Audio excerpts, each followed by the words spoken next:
Bismillah, alhamdulillah, salatu wa salam ala rasulillah wa ala alihi wa sahbihi wa ala.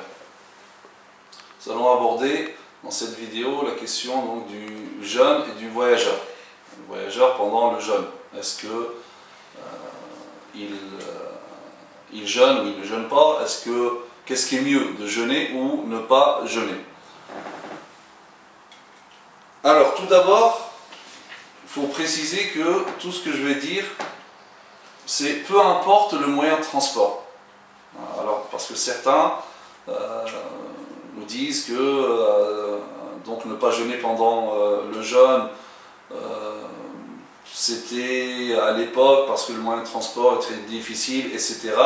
Donc il est permis parce qu'en fait la permission de ne pas jeûner, celle-ci, donc elle est presque unanime, c'est ce qu'on va voir. Il y a bien sûr quelques nuances, quelques conditions.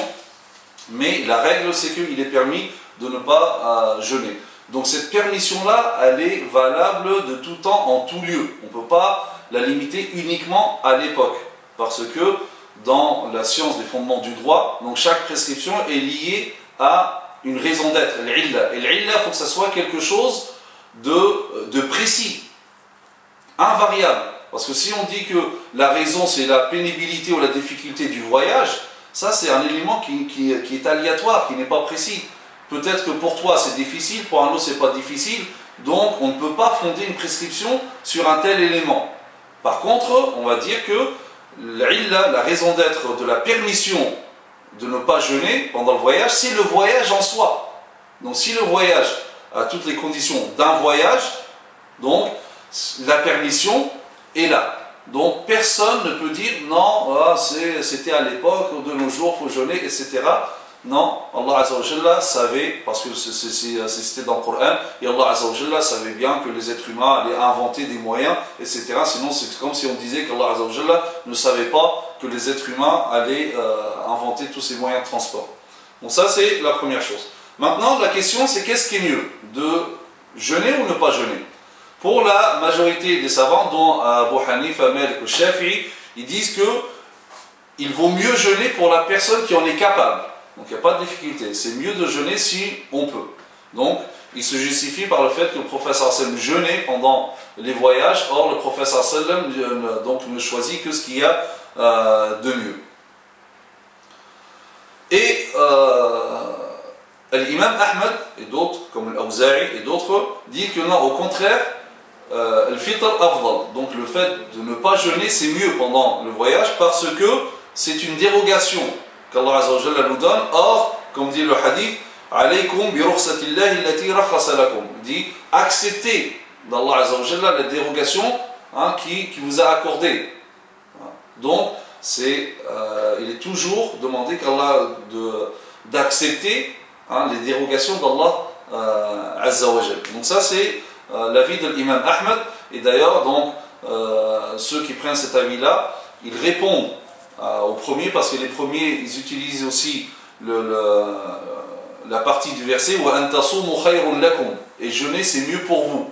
Or en réalité ce verset là n'a rien à voir avec le voyage. Il parlait uniquement de la première étape de l'instauration du jeûne, parce que le jeûne a été instauré en 3 étapes. Première étape, c'était au choix, soit tu jeûnais, ou soit tu compensais, même si tu avais la capacité physique de jeûner. Donc, et ceux qui le supportent, donc, ils vont compenser en nourrissant un pauvre pour chaque jour non jeûné. Ça c'est la première étape. Ça c'est l'avis d'Ibn Abbas qui dit que non, en fait, le verset, en fait, il veut dire pour ceux qui ne supportent pas. Mais en réalité, c'est selon l'avis de la majorité d'ailleurs, donc ils disent que wa an tasumu khayrun lakum, ça parle de cette étape, la première étape de l'instauration du jeûne. Donc ça n'a rien à voir avec le jeûne. Donc on ne peut pas utiliser ce verset-là pour dire que pendant le jeûne c'est mieux. Donc ça, c'est clair. Il y a le troisième avis qui est l'avis de Omar ibn Abdul Aziz. Il dit afdaluhuma aysaruhuma, le mieux des deux c'est le plus facile. Et s'il est plus facile pour le voyageur de jeûner, par exemple c'est quelqu'un qui n'éprouve aucune difficulté et il sait qu'il n'est pas très jeûneur en dehors de Ramadan, et donc ça va lui coûter de rattraper après, donc là, pour lui, il vaut mieux jeûner. Et si quelqu'un il sent de la difficulté, là, il vaut mieux ne pas jeûner. Alors, on va citer quelques exemples quand c'est mieux de jeûner. Il y a des moments où c'est mieux de ne pas jeûner, excusez-moi, de mieux de ne pas jeûner. Donc, tout d'abord, lorsqu'il y a une difficulté réelle pendant le voyage, le voyageur, donc il ressent cette difficulté. Le prophète sallam, une fois, lorsqu'il était en voyage, lorsqu'il a vu des personnes autour d'un homme, par terre, en train de lui faire du vent, en train de l'abriter, etc., il dit Mahada, il dit c'est quoi ça? Il dit c'est un tel qui est en train de jeûner, il est jeûneur. Et là, le prophète sallam dit Laysa min al-birri sawmun fi safar, ne fait pas partie de la bienfaisance le fait de jeûner pendant le voyage. Mais attention, ce hadith-là, il est lié donc, par rapport à sa cause d'énonciation. C'est-à-dire qu'il parlait de cet homme donc, qui était en difficulté. Il ne faut pas prendre ce hadith-là de manière générale.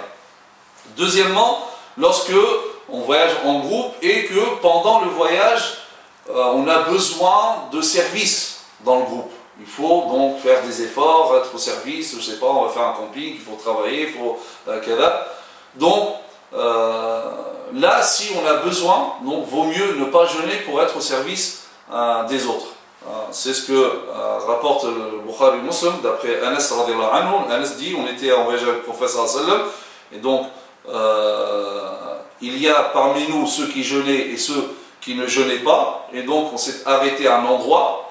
Ceux qui jeûnaient donc n'ont pas pu travailler, alors qu'il fallait donc préparer, etc. Eux, tous, n'ont pas préparé, et c'est ceux qui n'ont pas jeûné qui ont tout fait.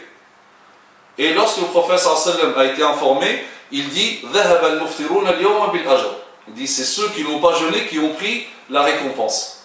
Parce que là, il fallait aider, or on ne pouvait pas aider sans interrompre le jeûne.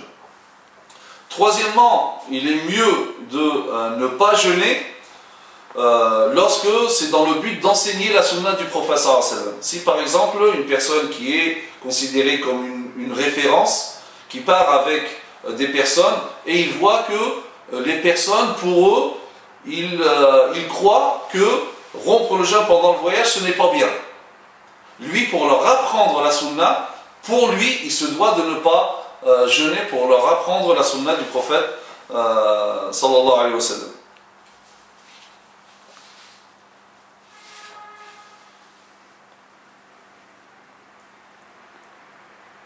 Ensuite, donc autre cas, c'est le fait d'être dans un voyage et que la plupart, tous, prennent la dérogation de ne pas jeûner, et moi je suis le seul à jeûner. Donc là, étant donné que l'islam donc, insiste sur le jama'a et qu'on soit tous ensemble, unis, donc vaut mieux faire comme les autres par esprit de groupe, de jama'a. Hein. Et aussi pour se préserver de l'ostentation, parce qu'il se peut qu'à un moment je peux me dire, hein, donc moi je jeûne, donc je fais plus d'efforts par rapport à eux, donc le shaitan peut m'insuffler cette ostentation. Cinquièmement, c'est lorsque l'amir, donc c'est que lorsqu'on voyage, on désigne un responsable, si le responsable, lui, donc il voit selon la situation, et il juge qu'il faut arrêter de jeûner, et il donne l'ordre. Donc bien sûr, après avoir analysé la situation, là on doit arrêter de jeûner, comme a fait le prophète sallallahu alayhi wa sallam lorsqu'il est parti pour la conquête de la Mecque. Son sortie, donc c'était le Ramadan, et lorsqu'il est arrivé à un endroit, donc certains sont partis voir le prophète sallallahu alayhi wa sallam, il dit voilà, les gens sont très peinés par le voyage, et ils n'interrompent pas le jeûne parce qu'ils ne te voient pas interrompre, parce que c'est toi, donc bien sûr, l'exemple. Et là, le prophète sallallahu alayhi wa sallam, donc, il a demandé de l'eau et il a bu devant les gens, et bien sûr, tout le monde a suivi, et donc il a appelé les gens à ne pas jeûner. Et après cela, on lui a dit que certains ont continué tout de même à jeûner, malgré la difficulté. Et là, il dit Oulaïka al-Usa, ceux-là, c'est les désobéissants, ceux-là, c'est les désobéissants. Alors, toujours par rapport au voyage, j'ai dit qu'il y a permission de ne pas jeûner, mais il y a des conditions. Donc, il y a 5 conditions. Tout d'abord, il faut que le jeûne soit le jeûne du mois de Ramadan, et non pas le jeûne surérogatoire. Ça, c'est l'avis des Malikites. Pour les Malikites, ils disent que pour avoir la permission de ne pas jeûner pendant le voyage, il faut qu'il s'agisse de jeûne du mois de Ramadan. Parce que Allah Azza wa Jalla, lorsqu'il nous a parlé de la dérogation dans le Coran, il parlait de Shahr Ramadan. فَمَنْ كَانَ مِنْكُمْ مَرِيضًا أَوْ عَلَى سَفَرٍ فَعِدَّةٌ مِنْ أَيَّامٍ أُخَرَ. Donc quiconque est malade ou en voyage, donc il va rattraper plus tard. Ce verset-là parle du mois de Ramadan. Pour la majorité, ils ont fait l'analogie, donc c'est pour tout type de jeûne. Les Malikites, ils ont dit non, c'est que pour le mois de Ramadan. C'est-à-dire pour un jeûne surérogatoire, le voyage en soi ne te permet pas d'interrompre. Mais bien sûr, si c'est devenu difficile, là tu peux interrompre. Mais ce qui t'a permis d'interrompre, ce n'est pas le voyage, c'est la difficulté. Deuxièmement, il faut que la distance soit égale à la distance qui permet le raccourcissement des prières. Donc au-delà de 80 km. Troisièmement, pour la personne qui va partir de chez lui, il faut partir avant le Fajr, avant l'aube. Ça, c'est pour la majorité des savants. Donc il faut partir avant l'aube. Si jamais l'aube est arrivée alors que tu es encore chez toi, là tu te dois de jeûner ce jour-là et tu pars, mais tu n'interromps pas le jeûne. Parce qu'Allah Azza wa Jalla dit فَمَنْ شَهِدَ مِنْكُمُ الشَّهْرَ فَلْيَصُمْهُ. Quiconque est présent, il n'est pas en voyage pendant ce mois, qu'il jeûne. Or toi, tu n'es pas encore en voyage, tu es encore donc muqim, donc tu dois jeûner. Donc tu n'as pas ce voyage-là, tu pars après. Mais le voyage en soi, comme j'ai dit tout à l'heure, ne te permet pas d'interrompre ton jeûne.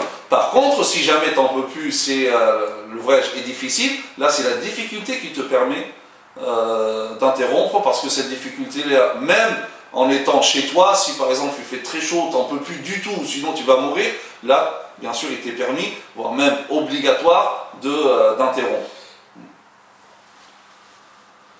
Et toute personne qui part après l'aube et ensuite interrompt en voyage, il devra rattraper ce jour-là. Quatrièmement, c'est d'avoir l'intention, donc la veille, de ne pas jeûner. Avoir l'intention là avant l'aube. Ça, c'est en particulier pour les personnes qui sont déjà en voyage.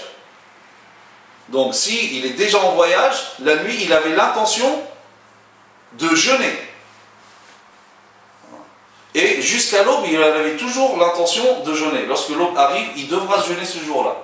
S'il interrompt, donc selon les Malikites, il devra rattraper ce jour-là et même s'acquitter de kafara. Alors que pour la majorité, ils disent, ici, il devra juste rattraper uniquement, bien que même il y a un autre avis qui est attribué aussi à l'imam Malik qui rejoint l'avis de la majorité pour ce sujet-là. Donc, lorsqu'on est dans le voyage, c'est avoir l'intention de ne pas jeûner, et cette intention, je dois donc la mettre avant l'aube. Et cinquième, il faut que le voyage donc soit licite. Ce n'est pas pour une désobéissance. Si c'est quelqu'un qui entreprend, même si c'est au-delà de 80 km, mais c'est pour une désobéissance, là, ça ne lui donne pas le droit de jeûner. Donc voilà, un résumé par rapport au jeûne et le voyage. Subhanakallahumma bihamdik, nashhadu an la ilaha illa anta, nastaghfiruka wa natubu ilayk. Wa sallallahu ala sayyidina Muhammad wa ala alihi wa sahbihi wa sallam taslima. Wassalamu alaykum wa rahmatullahi wa barakatuh.